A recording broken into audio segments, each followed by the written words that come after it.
professor Milton Vargas foi sempre uma figura ímpar na engenharia brasileira. Ele, que tinha um doutoramento estrangeiro, especializado em mecânica dos solos e fundações, ele orientou os novos engenheiros, aqueles que estavam começando, a terem a responsabilidade que têm em relação à mecânica dos solos e fundações, como hoje é. Fiz um concurso para professor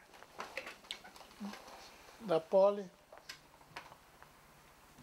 Eu acho que foi um concurso complicado, né? Com várias provas, várias coisas. O professor Milton Vargas foi meu professor da Escola Politécnica na parte de laboratório. Ele era assistente também do professor Odair Grilo e dava as aulas de laboratório. Então foi um engenheiro, também ele sempre trabalhou, sempre fez engenharia também, o professor Milton Vargas. Então me entusiasmava muito com ele, porque ele dava coisas que eram de interesse, né? Tanto é que vários trabalhos que eu fiz, trabalhos publicados em congresso, né, fez muitas vezes agradecimentos ao Milton Vargas pelo conhecimento que ele nos deu e que me entusiasmou demais dentro da cadeira, da matéria. Então a gente ia assistir às aulas com gosto.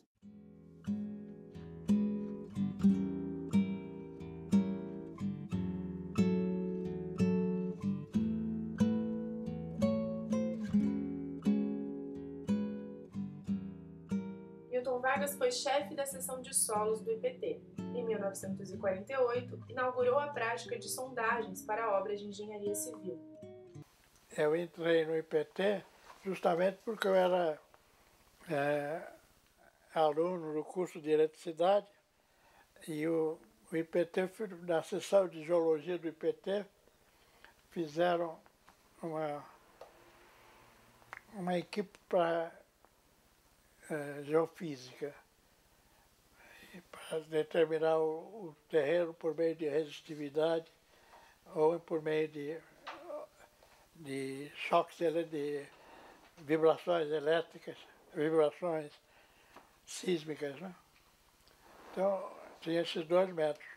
O chefe da seção, que era o Grilo, o Odair Grilo, ele me deu a incumbência de fazer sondagens para verificar a natureza do terreno. Não existia no Brasil, não existia ainda essas sondagens para engenharia civil. Eram sondagens para mineração. E aí começou a prática de fazer sondagens para obras civis.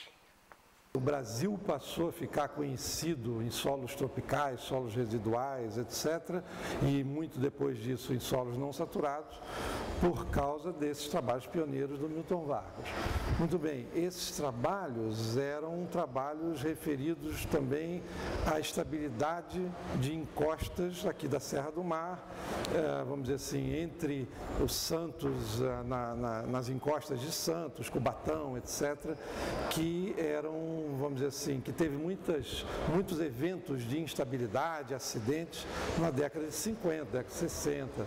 E o Milton Vargas, então, foi um dos primeiros a estudar com muito, vamos dizer assim, detalhe técnico essas instabilidades. Veja o seguinte, nós temos aqui a Serra do Mar. E junto à Serra do Mar nós temos cidades importantes, Rio de Janeiro, temos São Paulo, temos Curitiba e tal. E de uma determinada época em diante, quando essa Serra do Mar começou a ser cortada pelas estradas, de Anchieta, a rodovia que vai para Petrópolis, o homem começou a violentar a natureza. E aí a natureza respondeu à altura. E o professor Milton Vargas foi então um dos primeiros, ou o primeiro, a se aprofundar no conhecimento, no comportamento desses solos.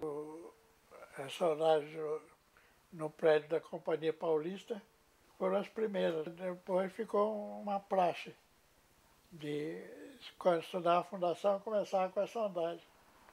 O professor Milton Vargas estudou profundamente isso e estabeleceu formas de raciocínio, formas de interpretar os fenômenos e como recuperar esses solos, entendeu? Então, a participação do professor Milton Vargas nesse aspecto é ímpar.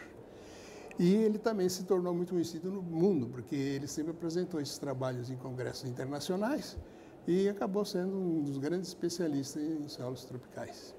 O prédio da Companhia Paulista de Seguros, né? Começou a inclinar.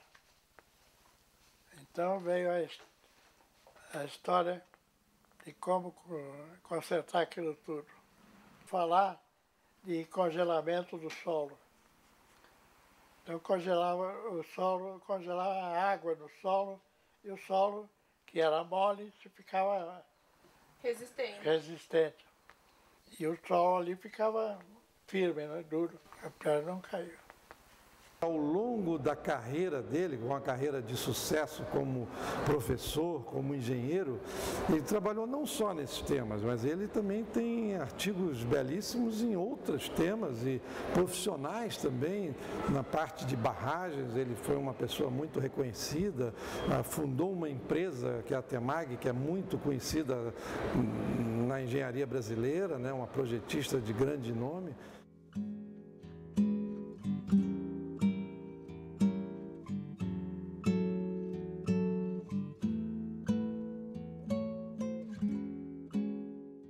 As barragens de Jupiá e da Solteira. Foi aí que a Temag surgiu.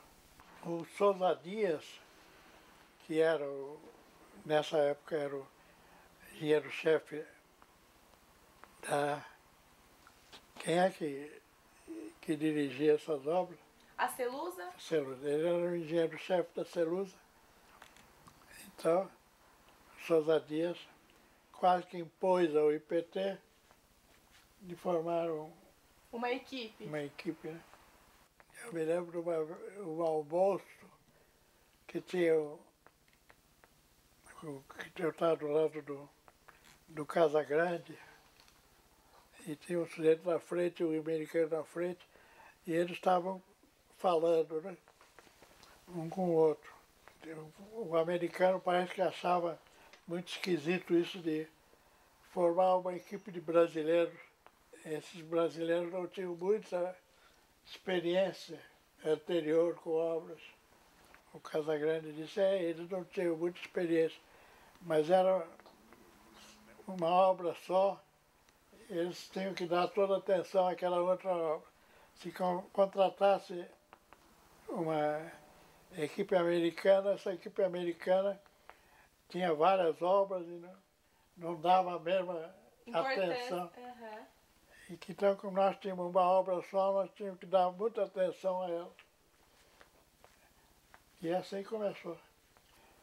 Nessa época, o trabalho de consulta que eu dei era principalmente para a COSIPA. Né? O exemplo dele continua até hoje, porque aos 90 e poucos anos ele continua indo trabalhar na Temag praticamente todos os dias, vai lá na Temag, procura se informar de alguma coisa, colaborar de alguma forma, ainda é, até para os próprios engenheiros da Temag, é um ícone também. Então isso é muito bonito. A gente vê essa, vamos dizer, essa carreira tão longa e tão, vamos dizer, bem sucedida.